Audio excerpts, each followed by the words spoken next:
So I've been in Go Barnes about 2.5 years now. And I don't know if there's ever been a set session on, hey, what is your shot? What does it look like? What does it look like to hold someone accountable, to be held accountable? And so I figured we've got great resources here in Adam and Michael, who both coach people and hold people accountable for a living. We should just pick their brains instead of me trying to figure it out and talk to you guys for an hour. So me and my best friend ChatGPT threw together a couple questions that I wanted to ask these two. I do not want this to be a Adam and Michael talk at us for an hour. So please jump in if you have experiences, thoughts, questions, whatever.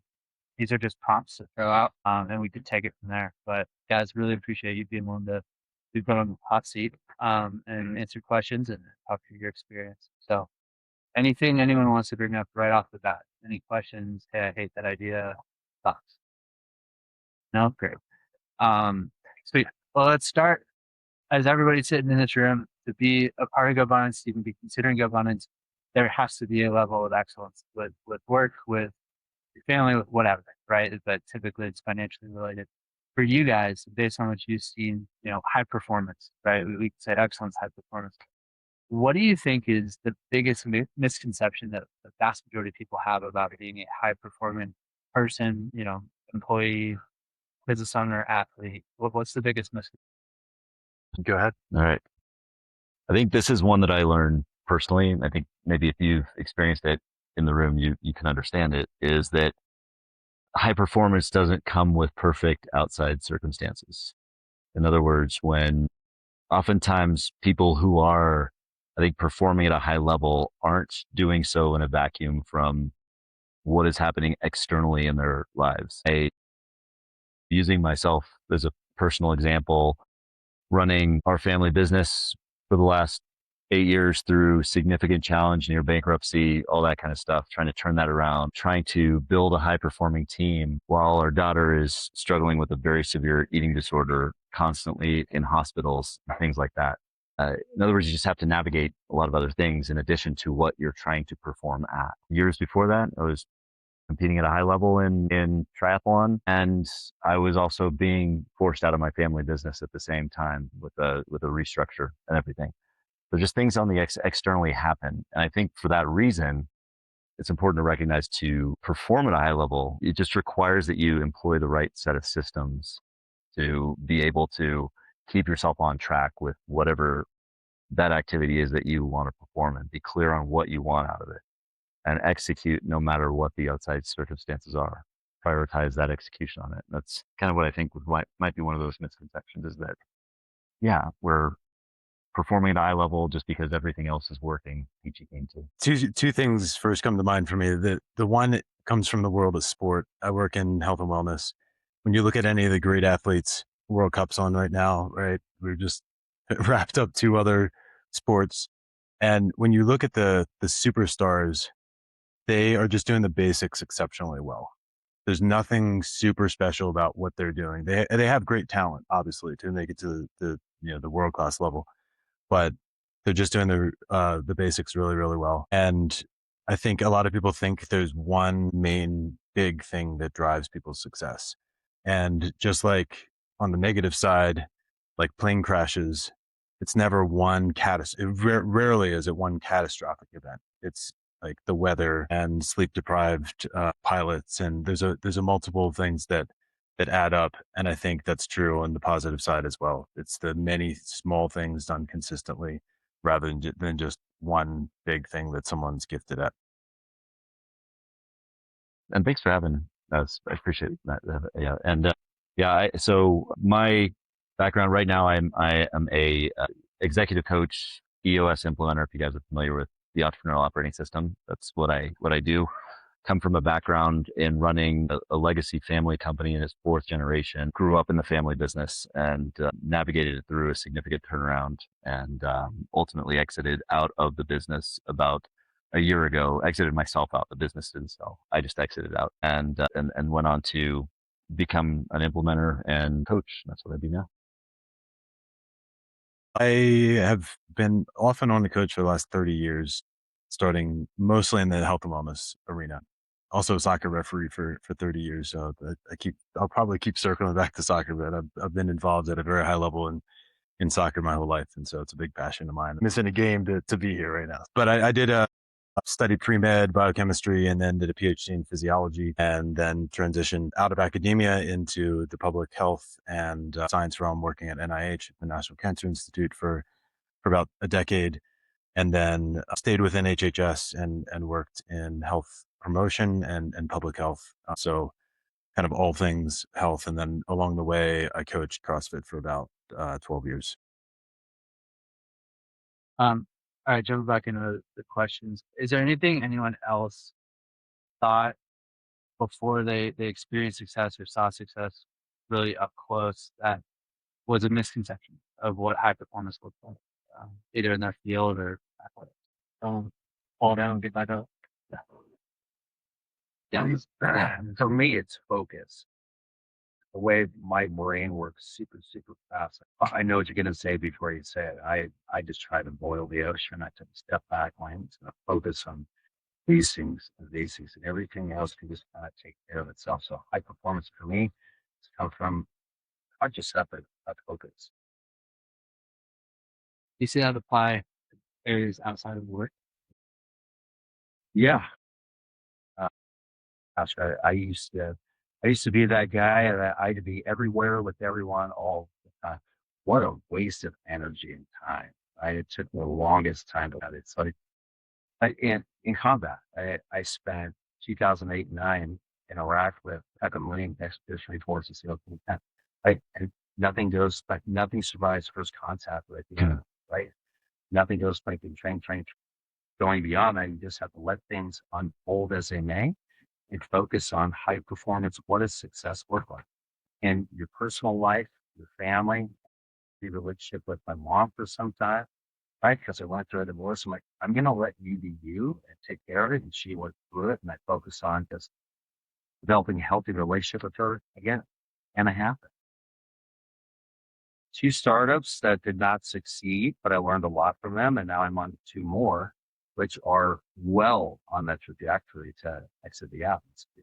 And it all for me, it's focusing, putting our energy and thoughts and time into the right things that deliver high performance. Whatever that is to you.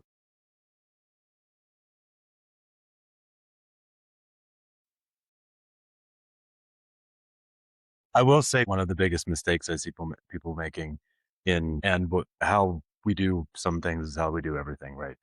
That adage really is true. And it's trying to do too many things. It's saying yes to too many things. The thing that ends up with that your story to me is like, do you by definition have to go through the struggle to get to the other side of it? And I think maybe the answer we all don't want is like kind of yes. It's like maybe a coach, like to have a coach, you can like, maybe it's a shortcut to avoid some mistakes, but not all mistakes. It's just like how from your lens as a coach, do you see people coming in like, if I hire a coach, then I don't, then I'll not have to learn anything the hard way. It's just like, I don't know, I feel like in my life, I pretty much had to learn almost most big lessons the hard way. And is that just the reality, or I don't know, is there some shortcut around that? Yeah, I think it's a great question. From my standpoint, it's kind of why I qualify clients now instead of taking on anyone will come on, because there are a lot of people who will want to, hire a coach because the coach has some kind of magic sauce that will give them the result that they want.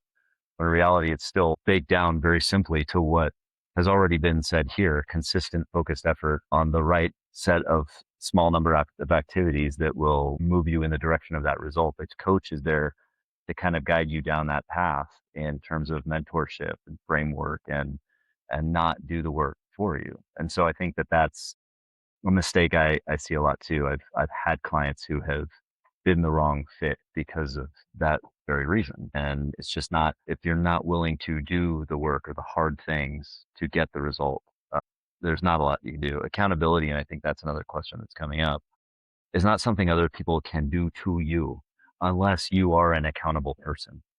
And that's where it starts is are you personally accountable? Are you coachable? one of the hardest things I'm struggle with is a lot of times, I'm sure this happens a lot with athletes, they see early success from like a natural skill, and that turns into like boredom. Michael Jordan shooting 3 hours of free throws every game. Like, how do you coach people through that? 'Cause I think if you can be successful, but really be successful, you have to do the really boring stuff. Like, how do you coach people through that? Well, for the dads in the room, it might be a rhetorical question, but I think that there were two people who come to mind. I think it was in one of the Dale Carnegie books. There was an example of making games out of things that you don't want to do like that, and just for foul shots, for example, maybe it's like, let's see how many out of 20 we can make, right? And then, okay, I want to do better the next 20 and the next 20, and tedious administrative tasks and things like that. Like, how can you make a game out of it and get and push through that boredom? And then there was a Tim Ferriss interview with a female tennis player, like probably 10 years ago, where she described the same thing. And she attributed her to success to early on when she was growing up. And that's why I said that any of the dads in there, like, instilling in your kids the value of pushing through boredom. And if you can become fluent in that when you're less than 10 years old, it's going to carry on into your teens and 20s and 30s. I mean, I think there was another, quoting all these things, but there was another great interview. I think it was on Mountain Wisdom with Mike Israetel, Dr. Mike Israetel, bodybuilder, short, stocky bodybuilder. And it was a really, really, really great episode about inspiration and motivation, and then having a plan. And you're not always going to be inspired. You're not always going to be motivated, but if you have a plan, then you can follow it even when you're not. Right. And I mean, the difference, I'm coaching 8 guys, a couple are in the room right now, on the kind of fitness side, and the difference, they're doing video check-ins on, especially on days when they work out, and the difference between those who are crushing it and those who are shit in the bed is that they're doing it even when they don't want to. And some guys are making excuses, and the other guys are saying, Sam's a great example. I mean, he worked out today. He's on Necker Island. He worked out. He's traveled several times. He just launched a company. His wife just had a baby, and he usually works out in his home gym on the first floor of his house. He goes downstairs, and everything's right there with his own equipment and everything. And he's taking trips, all over in a hotel gym with shitty equipment in an unfamiliar place, doing an unfamiliar program, and he's saying, I'm getting it done. And he's doing like 4 or 5 workouts a week. So he just, but I think he had the willingness to change. And to me, that's kind of interchangeable with coachable, and I think there are people who think they're coachable. They hire a coach, and then their identity, their mindset is so fixed that they're like, I mean, one of the guys in the group, he said, I realized I trust you. I trust the program. I don't trust that I can change. Because I've never, it's been 20 years since I was in that shape and able to do those things. And I don't believe now at this point in my life, it's possible to actually achieve that. And that came at week 10. I saw it at week 3, but it took him 7 more weeks to see that he had a fixed mindset, and his identity was tied to where he is right now and couldn't place himself somewhere else. Such a great point with identity. Like, I think you make such an important point there, because I think a lot of us, and I've fallen into this trap too, of believing that we want something because a lot of other people have it. Wealth because of real estate, or great physical activity within certain sports or things like that. And we think we want that. We want the result, but we don't want the actual activity that's going to get there. And it doesn't align with our identity. And it's just kind of like a know yourself first kind of activity, is knowing yourself well enough to know what you want, why you want it, and where that drive is to get that thing that you want, so that becomes a motivator that's greater than the pain of what's keeping you stuck where you're at, rather than just latching onto something because everybody else in the room has it. I think just from our community mindset, we have a tendency to just want the thing maybe that everybody else has because they see the result of the hard work that maybe all of you have. And that's, I think that identity is a big part of that, of knowing who you are. I'll give one more example. I don't know how relevant the kind of relevant this is, but I'm having our second child. Well, my wife is having her second child in October, and I'll turn 47 in January. So I want to live a long life, very healthy, continue to chase my kids around for a long time. I was just at the trampoline park jumping with my 3-year-old for 2 hours earlier or this week or last week, and I don't want to be a spectator. I want to be a participant in their lives for the next 30 years. And I was a relatively high level, like local CrossFit competitor. And I was able to do ring muscle ups and bar muscle ups and climb the rope legless and the pegboard and all these kinds of things.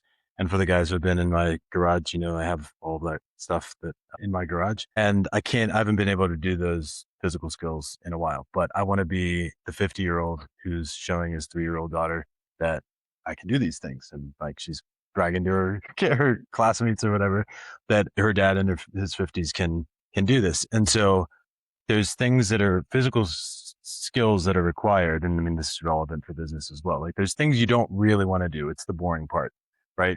But if you don't do those things, you're not going to be able to do the bigger things.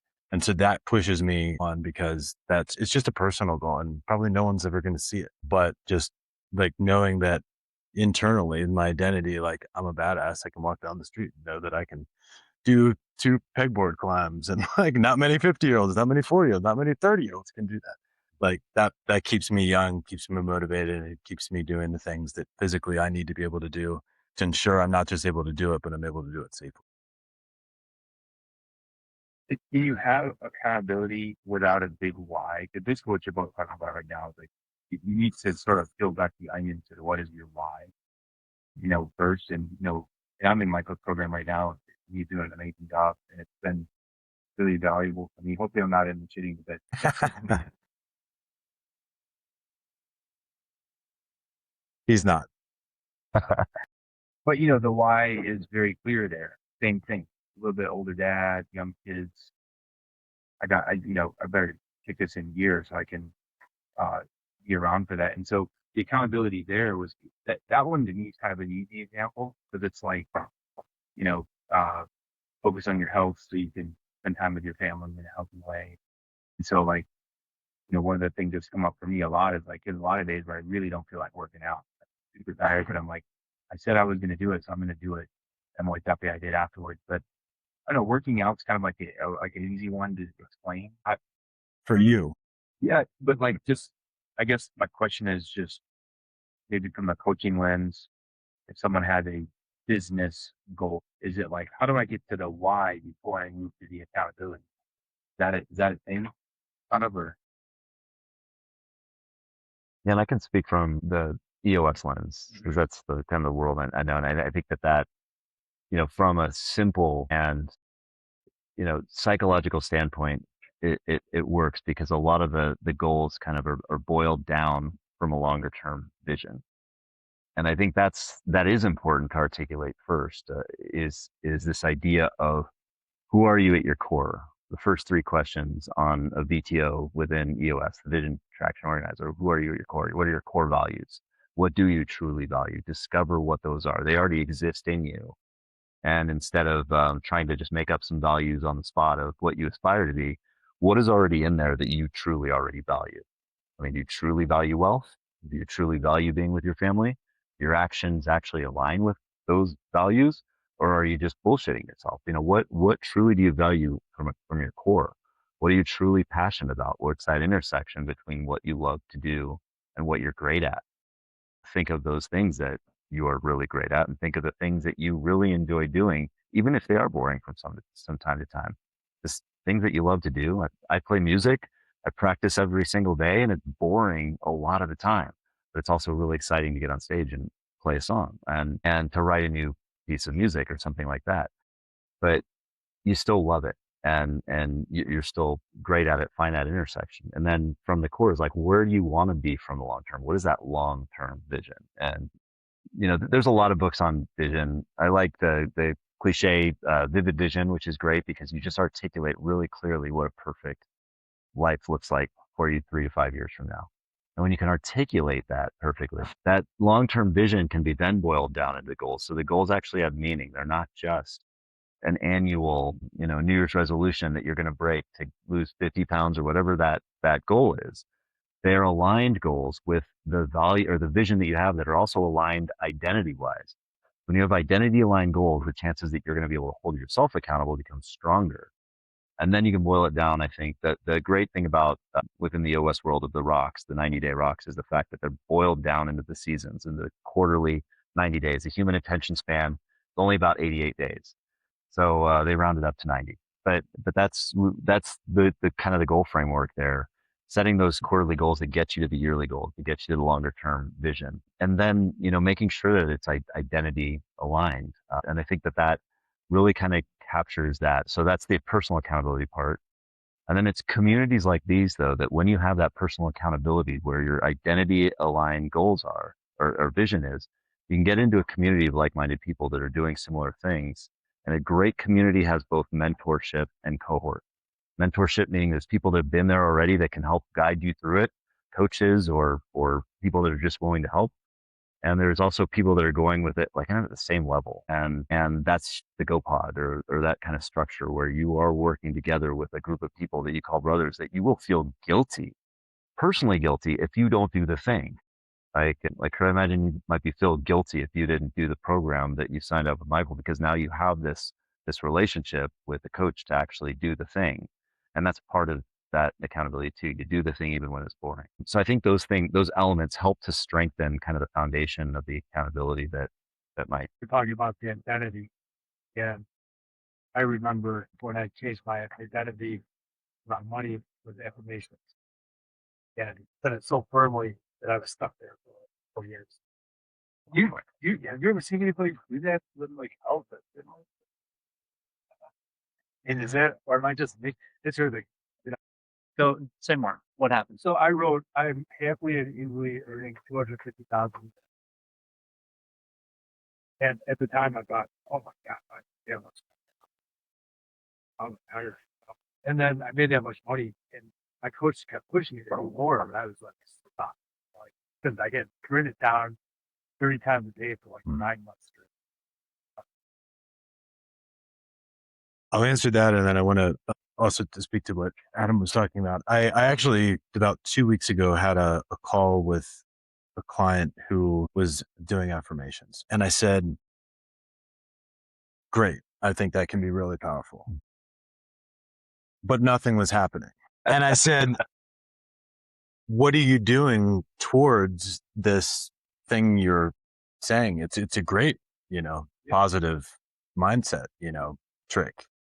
But you actually have to do the work, right? Like, I'm not, my father was a minister. I'm not particularly religious, but like, you can't just pray and leave it. Like, you have to do the work, right? You have to be out in the world and see, you have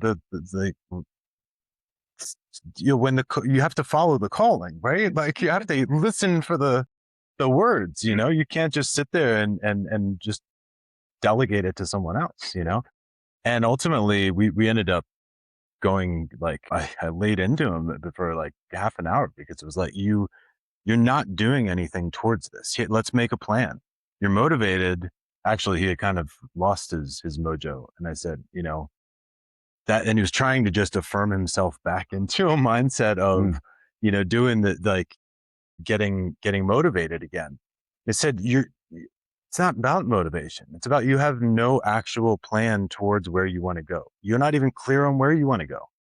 Right. And so I think this kind of segues well. I don't know if this is completely answered, but it segues well into what I was going to say, sort of the delineation between compliance and accountability. And I think compliance is about consistency. It's about the what, it's about the when. You show up, you do the thing. You don't have to be motivated. You don't have to be inspired. You don't have to have a big why. It's knowing what to do. And in order to do that well, I think you have to measure, you have to have goals and milestones and rocks and these kinds of things, right? And that's what we do in my program. We measure at the beginning, we measure at the end, and we can see what worked, what didn't. Accountability is the why, and it's kind of the difference between the head and the heart. It's knowing why you're doing it. It's the mindset, it's the identity, and that's longer term usually. Like, you're not going to just change your identity in 90 days, and but if you're responsible and you have the compliance and the commitment and the consistency to something, that's necessary but not sufficient. And I think it doesn't have to be a huge why, but you do have to understand why you're doing it. And I think that's why I build into my training. I mean, the conversations we had, even like today, I mean, we talk about like why you're doing it. I'm not just, dictating this is what you should do, right? That doesn't build trust and it doesn't build an identity around it. But if you really understand why you're doing it, then you can be accountable, and you don't necessarily need external accountability. You can be accountable to yourself. But you could have a coach and if you don't really understand why you're doing it, you're just checking the box and you're doing what they say, but you're not really going to build an identity around it enough unless there's some kind of why. Did you want to say something? Yeah. To kind of tie back what we talked about before, I do think you have to earn it. 100%. You have to earn it. For me, everything worked in my eye. Everything just worked until it didn't. And I was ill-equipped all on my days, right? Picked myself up by my bootstraps and focused on where I wanted to place my energy, and grew and grew and grew and grew. The other thing I learned, you got to shed your old self. What got you to where you were, wherever that place is not going to get you to where you want to go. And most people forget that. Like, well, I want to live in the heydays. What was that show? He was a football player, sold shoes. Children, yeah. Silly living in his high school football. Right. Constantly living that all the time. And you look around, once you have that lens, you look around at people like, God, you're stuck. Stuck because you continue to do the things that got you where you got to shed that, move on, go. Shed that, move on, go. If it's boredom, how do I elevate my game? How do I push myself a little bit more? What do I need to shed in my network and bring in to elevate my game? I was always a shittiest skier that people I ski with, or learning to fly fish, learning jammed up in the twigs and the trees, and I'm doing nest balls, knots, and but I hang out with people better than me, and I'm better than them, right? So constantly elevating the game, surrounding stuff. I personally took COVID to do a lot of this. We all had a lot of time to think about it, right?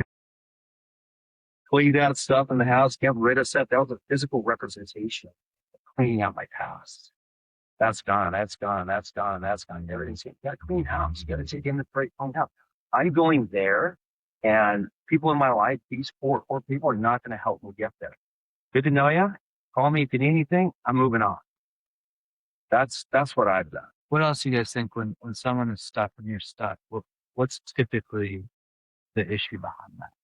You guys have seen as coaches, and I think one of the biggest things, I'll throw it over to Adam, is especially the smarter you are, the more you tend towards strategy and instead of action, right? And I think no, but I mean, just what I see in the clients I've worked with, like the more educated they are, the more experienced they are, there's a bias of like, we'll build a strategy, right? And instead of being messy, like there's more to lose. I think there's more at stake. Looking foolish, looking like an amateur, looking like a novice, and so they want to have the perfect plan. And something's always better than nothing. Like imperfect action is always better. I mean, we say this all the time, but especially in my world, there's something better than something's better than nothing, but there's another tier, like some level of optimization, measuring and doing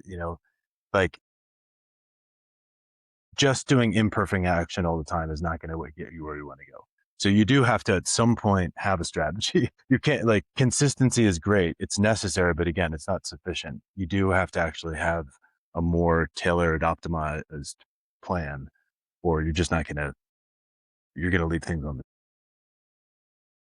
I feel like there's a lot of things that could be an issue, and I think a big one, and I think Tom almost kind of touched on it, and it's this idea of this identity shift, this transformation, to use a very coachy term, that has to happen. And for my personal experience, I can go back to when I got sober back in 2012. I was a raging alcoholic before that, and there were painful things I did, and a lot of things I did to myself that were very painful and traumatic, that were self-imposed, and I was very self-abusive in that time. before I got sober. And when I was sober, if things were as they should be, the immediate effect of being sober for that first year would have been, yes, I'm sober. Great. Everything's great. And let's go. But I missed the person that I was while I was drinking. And it's because it's who I was. It was my identity for many years. And that part of me had to die. I had to let that part of me go. And even though I hated that part of me, I didn't like it. And we've all, maybe some of us have been in abusive relationships with others, and maybe we've lost those relationships and we felt the grief of that, and it's weird. And why are we feeling it that way? But we still grieve it. We have to grieve the loss of that identity because it is the discomfort that we knew. And it's not, and we have to go into a new discomfort that we don't know that will hopefully help us grow. And that happened to me most recently when I left my family business. I mentioned it was a fourth generation family business. My identity was tied to that business. I grew up in this business. I was born into it. I went to family picnics where we talked about the business. I mean, talk about generational attachment. And I left that company a year ago to go out on my own and start something new. And it was another identity, even though I realized that my identity was not aligned to that business and a lot of the family that was in it. I still had to let that part of me die too. And that was a grieving process. And it's a difficult process. And I think that's a hard shift for a lot of people to make and why they stay stuck because they're not willing to let the old version of themselves die so that they can move on and become a new version of themselves.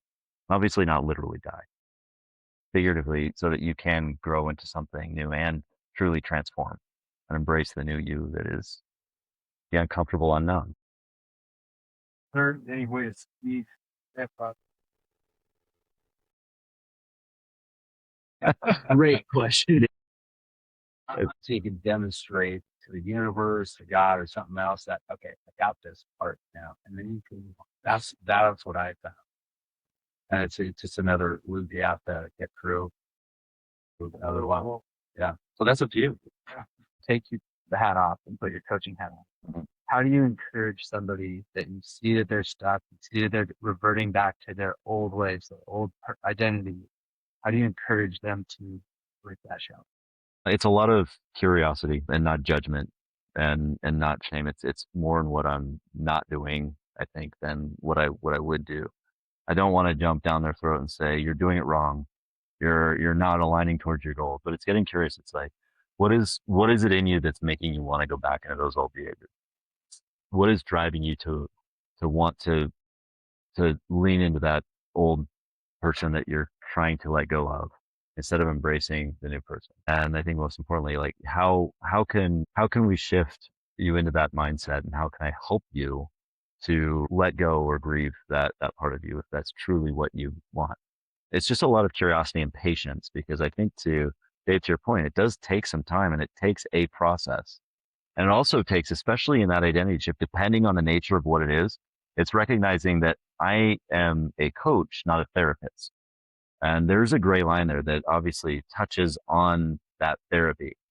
But if it is getting towards some things that are more traumatic in nature, that are more healing in nature, I recognize that, just like a coach is not going to tell a person with a broken leg to run it off. You got to know when to tell somebody to go to the doctor to get some therapy, to get some more high level help to work through whatever those deeper issues are that are keeping them psychologically stuck before they can get to the strengthening work of really kind of pushing the boundaries and challenging them to what they want to get to, leaning them back into what's really motivating you to want to change. I don't know if that answers your question. Something to say about this too. Yeah, I mean, I think what came to mind when you asked the question was around even just not having a coach to reflect, but just curiosity and awareness and introspection. And I think that kind of accelerates therapy as well. If you can, I've used ChatGPT a lot to identify my blind spots and my patterns and my defaults, and just recognizing that one of the things that surprisingly, it's a sort of a counterintuitive thing. One of the things that keeps people stuck is the comfort they find in suffering. and uncomfortable situations, the pain points, and it's familiar. They may have been dealing with it, living with it for so long. Solving that pain point, there's resistance too, because it means maybe they don't have an excuse. Maybe there's just they're stepping into an unfamiliarity because they're losing the comfort of that pain. And that's really something that's hard for people to look at and recognize, not recognizing themselves. They might recognize it, but a lot of times it comes from not even trauma, but like generational things that, their parents or their grandparents or their environment that they were previously in. As you were talking about, what got you there is not going to get you to the next level. If everyone around you is doing the same things, you're swimming in a school of similar looking fish, and it's not until you're in a different environment that you notice those things that aren't working. So that's everybody else. But who's seen that people get stuck because they're comfortable in the suffering or they're afraid to become that next person. I think I already threw myself under the bus on that one. Yeah, I can talk about an example. I have a 21-year-old son who is he's going to be a senior at CSU next year. His identity right now, the thing that he is excellent at, is playing hockey, and that has been his identity for the last 17 years. When he started playing hockey when he was 3. Wow. And I anticipate a big change breathing process is going to happen after his senior year and he's done playing hockey, because he's not going to go to the next level. And that is something I try to talk to him about. I haven't really addressed it as hey, you're going to have to die to this self and reinvent yourself. But I do talk to him about, have you thought about what's next? 'Cause I went through a similar thing after playing football in college, and just like, what am I going to do now? It's when you go to college from high school, being really good at high school level and go to college, you're like, oh, wow, this is a new game. And it's very clear that my talent is not going to get me beyond this. So you got to figure out something else. And I think it's going to be a journey over the next year and a half to try to help him transition into, how do I focus on family and what am I going to do for my career and those kinds of things. And I talk a lot about opportunity, and I wonder, in your coaching experience, how you use that as a tool to help people move on, looking for opportunities and taking advantage of opportunities. Matt, you asked a question earlier, what are things that surprise you about your success or what it takes to get to a really high level at something? And the thing that, as I reflect on successes I've had in life, a lot of it that really surprises me are the opportunities that I just by chance took advantage of. And I think it's a skill set that I would love to pass on to my kids to do better than I did, to my friends around me that are trying to reinvent themselves, how to, when they say, I don't have goals right now because I don't even know what I'm going to be. What opportunities can we look for? How can we identify those and help us see what can help us, get that snowball rolling to the next level of excellence? That's a great question. I love the framing of the opportunity and the kind of leading of something that I'm guessing your son loves hockey. Yeah. Yeah. Yeah. And that's a hard one to lead because that's not something that you're suffering through. You love it. And is there any opportunities to continue playing in adult, beyond college and stuff like that? Yeah. So yeah. I think the opportunities thing is a big one because there's an element of seasonality. And this is even something we touch on, my wife and I, in the workshops we do with spouses and stuff. And it's the idea that there's seasons of life, just like there's seasons of relationships. You've gone through the season of raising kids, then you're in a season of empty nest. That's when a lot of some people get divorced and things change because they're not prepared for that abrupt change out of something that was normal to them at that time. And I think that's why the idea of, even when you're young, the idea of personal planning is such an important process. What am I beyond this sport that has been my identity for 17 years, for my entire life? what am I beyond? What is my next season? What would that look like? Is there a way that this sport can be a part of my life and maybe not the thing, but how do I translate in that into the what's next? And I'm not sure if it was, I want to say it was Jamie Gruber, another Gobro, who kind of coined this idea of seasons of yeses and seasons of nos, where there's some seasons of life we're in a season of yes, where we just have to say yes to a lot of different things to learn about who we are and what we love. We have freedom of time, not necessarily freedom of money, so we say yes to a lot of things.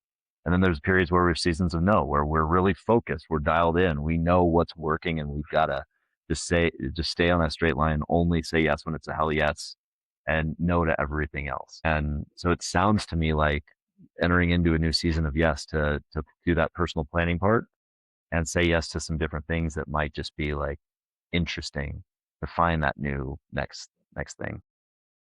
It also touches back on the identity of like, who are you outside of the occupation, outside of your relationship, outside of what you like to do, like who are you? Who is he as a person? Because that's not going to get stripped away when you stop, right? And so figuring that out, which there's plenty of people my age and older that don't know that answer, but understanding that's going to stick with them. There's a lot of people who die without ever answering that question. It's a bit deep question for a 21-year-old. Sure. One of the things I think about in the trend, I've had a lot of transitions and identity transitions and transformations in my life. And this brings to mind that identifying this thing that is his life, right? You might say, what are all the things this activity provides? Because I would expect, having spent a lot of time in sport, that playing an adult league doesn't fully satisfy, right? And so I said, like, being part of a team, the structure of practices and this kind of thing, having a coach, there's obviously the athletic component, the competition and the success and winning and losing, status, being looked up to, feeding the ego, practice and the passion. Like the list could go on, but just being introspective about that, because we sometimes, you might go to a gym. One example I had of my gym clothes that I was going to, and the people in that gym didn't go to the next gym that I went to, and I didn't know the names of a lot of these people. Right. But it was the like, what's up? To the guy who was in the locker room before we would go swimming or whatever, and so I got the same workout component, but I didn't have the social component of the strangers that I saw consistently. And I missed that. So that helps, I think, if you can identify before a transition so that you can find, and maybe it's not by one activity, but if there's a list of things that you can identify that you get from this, maybe through a couple other activities, you could pair together to have the same kind of feeling. Cause ultimately that's what we're going after with the replacement is, right? Replacing the feelings that it provides for you. A little bit. When you have these highly accountable elite performers that fail, and they miss a goal, and they don't hit the target they're shooting for, how do they respond, and how do they respond differently than the other? Yeah, you want to cover that from an athletic standpoint? That sounds. Can you ask that again? That's a bit. How do the elite performers that you coach, that you work with, how do they respond differently Failure. to failure than the majority of the population?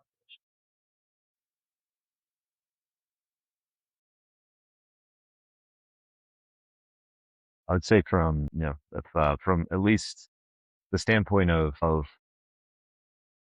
how they look at it. I mean, everybody in the immediate aftermath of a failure is going to feel pretty shitty. But I think what I would say elite performers may do better if they're operating that way is they, using the example of Michael Jordan, they pick up the ball the next day, they start shooting the free throws that were consistently part of their everyday rhythm. They get back into what they were doing well, but they really assess, again, without shame, the performance that led to the failure. And I think that's where they objectively look at what are those steps that led there and what would they have done differently to create some level of success.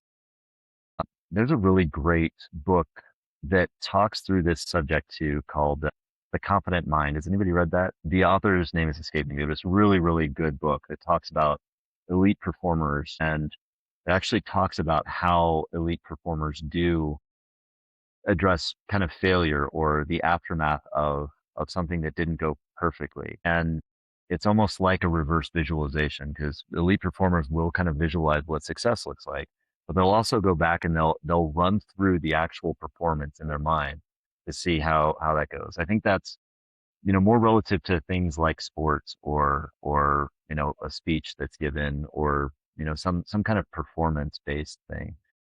But when we're talking about something that are maybe higher stakes, like a business failure, a relationship failure, or something like that, I think that there's probably a different level of how to work through that is, that just takes a lot more reflection and changing of how and self-reflection on how you can improve without shame. Because I think that does seem to relate to how people maybe who get trapped in that and feeling stuck address failure, which maybe get trapped in tying your identity to that failure. And maybe as I'm talking through that, I'm answering the question by saying that elite performers don't tie their identity to a failure. Tom, I'm going to put you on the spot for a second. When you were in the military, would you guys debrief after wins, losses, everything? Or was it just after a good situation, just after a bad situation? After action report, every time we're out in the field, every time we're in training, all the time. Right? It's continuous improvement all the time. So yeah, What did that look like for those of us that didn't serve? it was deviation from what was taught in training. Right? This is what it's a strategy. A strategy is engage our opponents in this way, and we train the way we're going to fight. Hmm. Right? We train and train and train. And there's after action reports after we train. At the end of the day, we call it a debrief as well. But especially out in the field, there's always an after action report at all times. What was learned, what was learned. Then you assimilate that instead of training. So constantly elevating your game all the time and replacing people on the team that are not meeting the objective. All those your friends.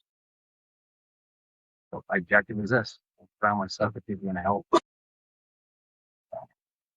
Difference is you die out there. Of course, absolutely. I mentioned before that, well, I think similar to, he stole my thunder a little bit, but reflecting and analyzing and then taking the lessons, win or lose. And I think, that's the real habit, is that after every event, after every training session, for example, identifying the conditions that led to either winning or led to losing, or like it not going the way you want, and owning your part, but only your part.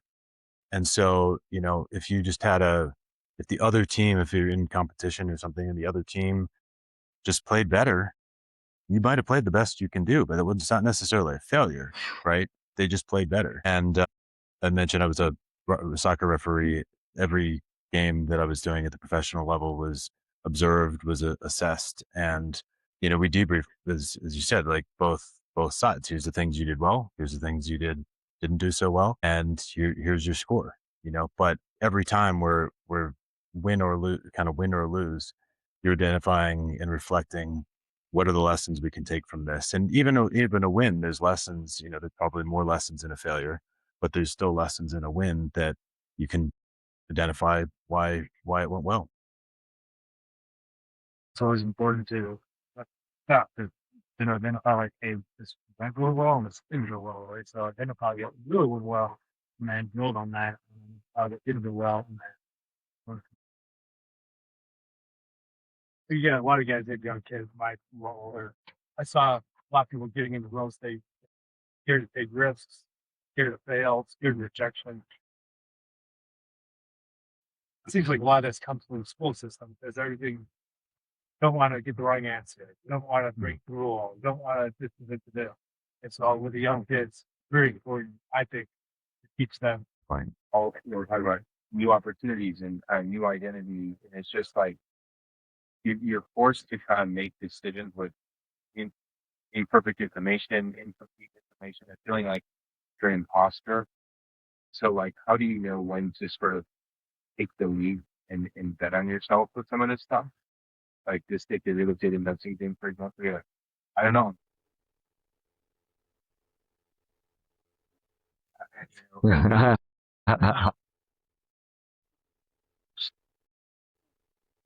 We look at what's the downside, like what's the worst case scenario, then I'm okay with it. I have a theory about imposter syndrome. Like once it hits, I feel like imposter syndrome is a result of the Dunning-Kruger effect in some ways, that those two are kind of interrelated. And if you've heard the Dunning-Kruger effect, so yeah, basically there's this idea that when you start a new thing, say it's real estate or say it's running or something like that, or whatever, any kind of activity, skill-based activity, that you have a higher level of confidence when you start the thing than when you get into it. Then you fall into this gap of saying, shit, I didn't realize there was all this stuff that I didn't know. You know, things like running are a great example of that, because how hard it can be, go outside and run, right? And then you realize, oh, I got to measure my heart rate. I've got to actually like have this cadence and like have my posture has to be right and all these things you didn't know. So you fall into this confidence gap and you realize you know less than you actually knew. And I think that's where imposter syndrome really sets in, is when you get in there and you realize, oh, I didn't remember, I don't know as much as I thought I did. And then if you continue and you're consistent and you do the thing to get through that confidence gap, which is inevitable, by the way, which also is another important thing to remember. If you're trying to start anything, that confidence gap is going to be something that happens, and you just have to keep going through it with consistency. Ultimately, you build towards mastery, and then the opposite effect happens. That idea that you're still not good enough, that you don't know as much as you actually do, actually flips. So at the beginning, you thought you knew more than you actually did. Now you think you know less than you actually do, and it reverses. And so it's almost like, and so that's kind of my theory on imposter syndrome, is and why a lot of people may stay stuck as well, is they just stay in that confidence gap despite the fact that they're developing those skills over time, and they just don't take the leap within there. Yeah, so that's kind of. Is there any data on how long that period of time lasts? That I don't know if there's any data on it. That's just kind of my thoughts on, and I don't even know if there's any specific data that aligns imposter syndrome to the Dunning-Kruger effect. That's just kind of my feeling or opinion on that. I don't know if you have any data on that. I don't have any data, but I mean, we're talking about the overestimation, over or underestimation of our ability, and that gap between what we sort of our confidence and our competence. And I've talked a lot about that over the last like couple decades, and I think we're more competent than we are confident. That's kind of imposter syndrome. And when we're more confident than we are competent, that's when we go over the handlebars and when we're mountain biking, that kind of thing, right? And but I think redefine, and I mean, there is a lot of like social science research on this, and if you give someone a paragraph of information on something and ask them to make a decision on it, their confidence is not very high because they have very little information on this, that it's kind of out of their realm of expertise, right? And so their confidence is very low, and it matches their knowledge, their skill, their competence. And you give them like 10 pages of it. Now they feel like a freaking expert, right? Mm-hmm. But really they don't know anymore. They're no more competent than they were. Their confidence is just now off the charts. And that is almost universally true. And so I think, the more, and it goes back to like taking action versus strategy, because you could feel like you have the best strategy, and that's really like having 10 pages of information versus just having one paragraph, and you take action, and it's going to be messy. You're going to screw it up, but then just reframing what failure looks like, I think is really important, and even if you fail, Tim Ferriss has talked about, many, many, many years ago, about only selecting projects where even if they're a failure, he still makes connections or he learns skills or whatever that can translate into other things, future projects. So I think, how we define failure is really important. There's a great podcast out there called Founders. Yeah. Yeah, and I just got into it myself. I've listened to Phil Knight, Nike, Elon Musk, and Tesla, and Steve Jobs, and Apple, and got fired from Apple and went to next. And these guys were a total disaster. They didn't know a whole. Their knowledge gaps were far larger than what they actually knew. But we look at them like, oh, these are the convict society. They're quadruple mortgaging their homes. And Steve was at next, he blew through like $70 million and had nothing, right? Which eventually he created the iOS that was bought by Apple, and that's how he got back. Elon Musk literally sit up there on the manufacturing floor of Tesla because he's got all this investment to figure out manufacturing. He didn't know. He didn't know. And I think we as a society, we idolize people. Oh, they got all the answers. Bullshit. No, they don't. And if they did, they got it from applying themselves and failing miserably over and over and then surrounding themselves with the people that they needed to succeed. And that applies for everyone in here, right? I'll share a podcast that's similar commentary at my I was listening to it the other day, but that exact thing. But the difference in the people who succeed and can get through it and don't, if they had a big enough why that they understood that they never gave up. 5 whys. If you never give up, Yeah. can't prove fail. Dawkins says the same thing to listen to his podcast. And he goes, yeah, go out there. You understand. And then, hey, I won. And I won again. And I won again. Just math. Right? What's interesting though, like you got Brandon. Guilty. Yeah. Now we celebrate Elon Musk. We celebrate Steve Jobs. I don't know. It's just interesting that like nobody feels sorry for Brandon. I don't know. I just think it's interesting. It's almost like a dog stand. He's not number one. I think it might be too soon to feel sorry for him. You know, I mean, we're talking about decade, you know, many, many years in the past, right? And so we're in context of their successive failures after, I mean, successive wins after the failures, putting it in context, you know, and it'll depend on maybe how he bounces back, you know, how he rebuilds his reputation. Yeah, how he bounces back. I think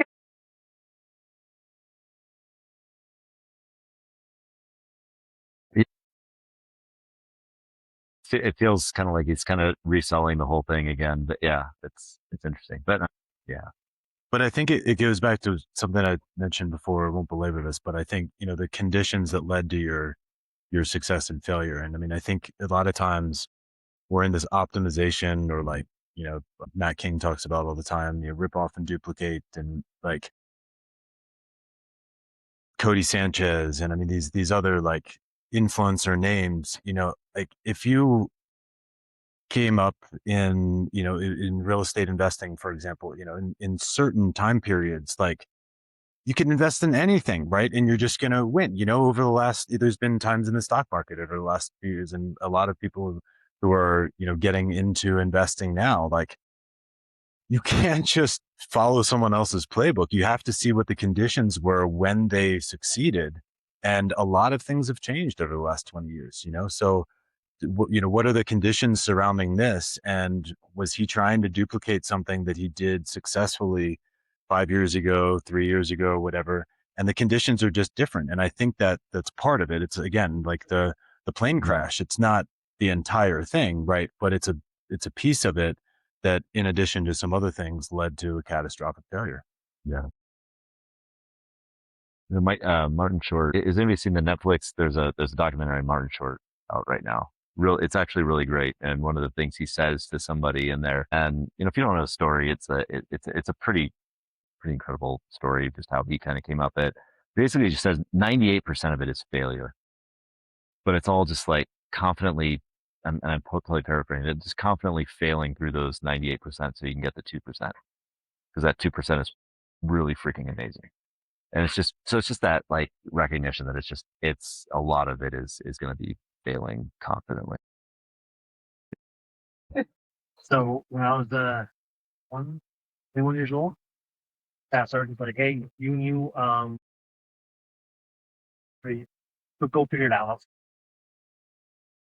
And so we had to all the convoys are getting blown up. So I'm like, oh, so that's get a helicopter. We get a helicopter. I don't know. If there's some MREs, they'll be on world jail. Figured out how to get from one side of Iraq to the other side, figure out what's wrong, get back, get forwards, go back, like all this stuff in the middle of a whole war. The kids that are like,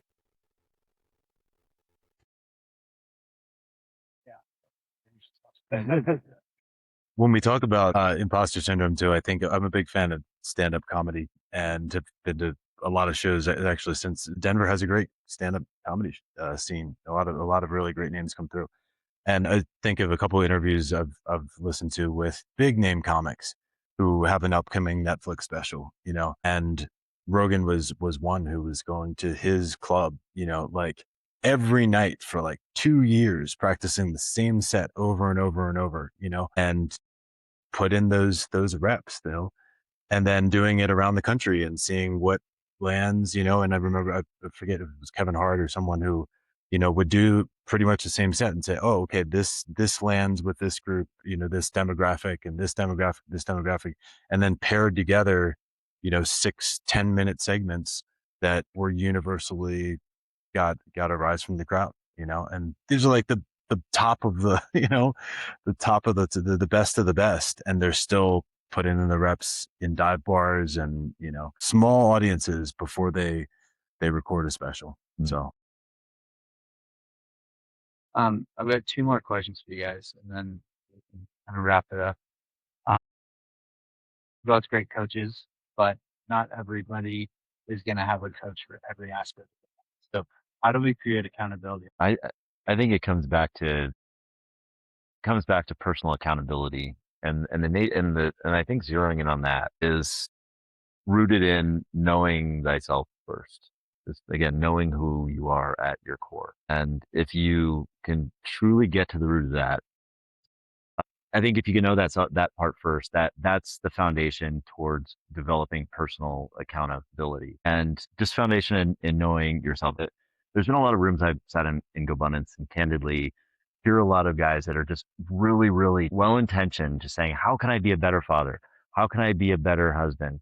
How can I be a better this and a better that for these other people? But that's asking who they are going to be, their identity for somebody else. Before asking, and I'm just challenging that on asking the right question first of really, who am I at my core?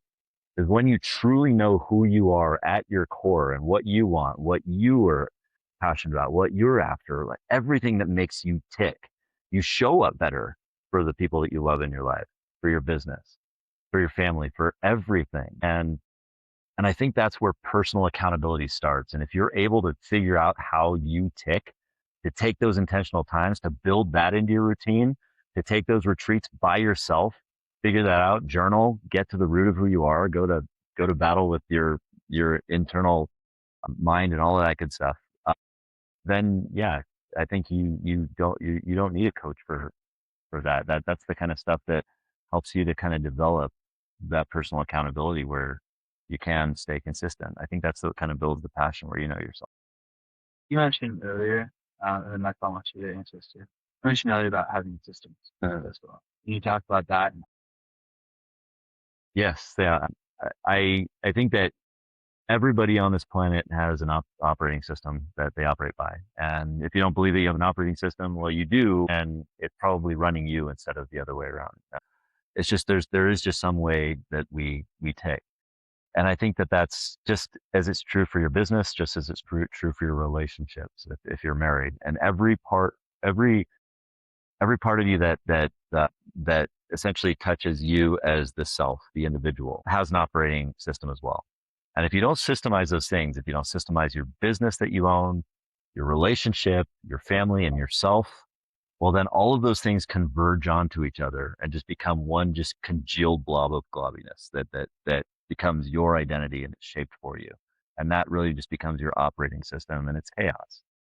So it's really important to pull those different circles out of you to really articulate what is the operating system that you live by. And again, I'm kind of a one-trick pony on the EOS front. I love simple systems, and EOS is just a simple operating system. And so I think of foundationally, how can I apply that to my life? What are my values? What is my vision for life? What are these things? And then that kind of just digs in deep to like who I am at my core. And I can articulate that. Even within my relationship, I proposed something dangerous to my wife a few years ago to that we have a weekly meeting. And if you've ever proposed a weekly meeting to your wife, that is a dangerous proposition. Like, what are you going to like? Are you going to kind of talk? Are you going to business our life? Are you going to have a scorecard and all this kind of stuff? No. But it was more about meeting each other where we're at. But we have both separately did the work to actually create our own vision and values for who we were individually, to know who we were independently of each other, completely separate. And we did that deliberately so that we could come back together and see where they overlap. Because when we were able to do that and know what each of our individual operating systems were, we saw where the compatibilities were. Instead of trying to design a system for both of us to start off with, where, if we don't know ourselves, then what are we going to create in terms of our togetherness?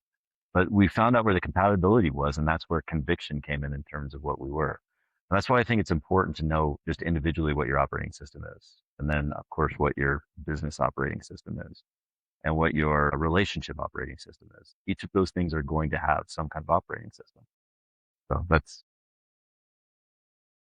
If someone doesn't know where to get started with, like, they really don't know who they are, how would you suggest someone gets to learn who they are? Yeah. I mean, I like the idea. I think it's starting with what you do know, because there are stuff about yourself that you do know. And I think that this is where, even though we're talking about how not to have a coach, I think that's where a coach or a therapist are helpful, because they do help to somebody else who can ask the right kind of questions and dig in can help with that. But absent of that, I mean, it is just a yellow legal pad and a trip to the woods for a few days where you're just by yourself. You'll learn about yourself if you just write about yourself. If you don't have those external distractions, you'll start to learn more things about yourself.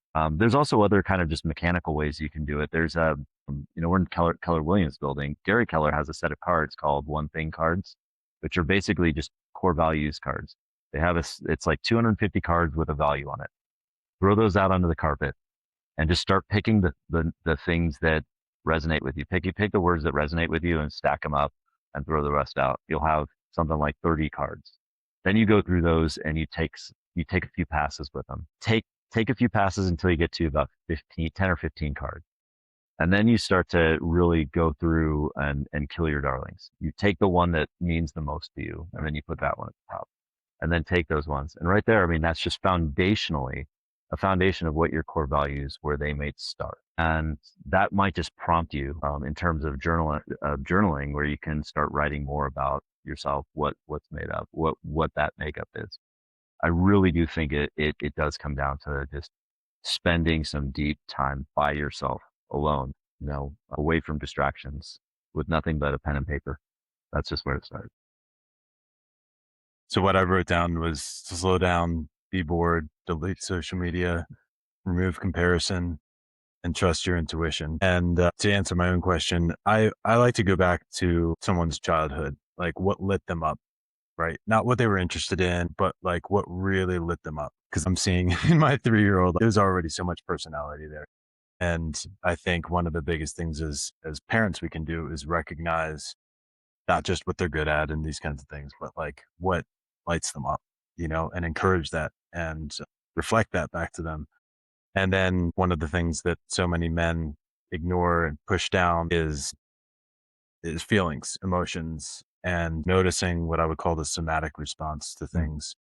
Could be called intuition, but moving from your head to your heart. And when you're looking at these values cards, right, we're using our head, but if you just can begin in like micro moments during the week, like how does this make me feel? Like, not just what am I feeling, but like where in my body am, like, I'm feeling tense, right? Like, where am I feeling that tension? And then when you're presented with something like a real estate deal by Brendan Turner, right? And you're like, my brain wants that, right? Then the numbers look good. There's just something off. but you're like, it'll be fine. But that head and heart, tension, I think a lot of times you override it. But it is a skill that can be developed, and it doesn't have to take meditating 20 minutes a day every day. It can just be these micro noticing. But the first conditions are slowing down, not being distracted. You can't have that awareness if you're not paying attention.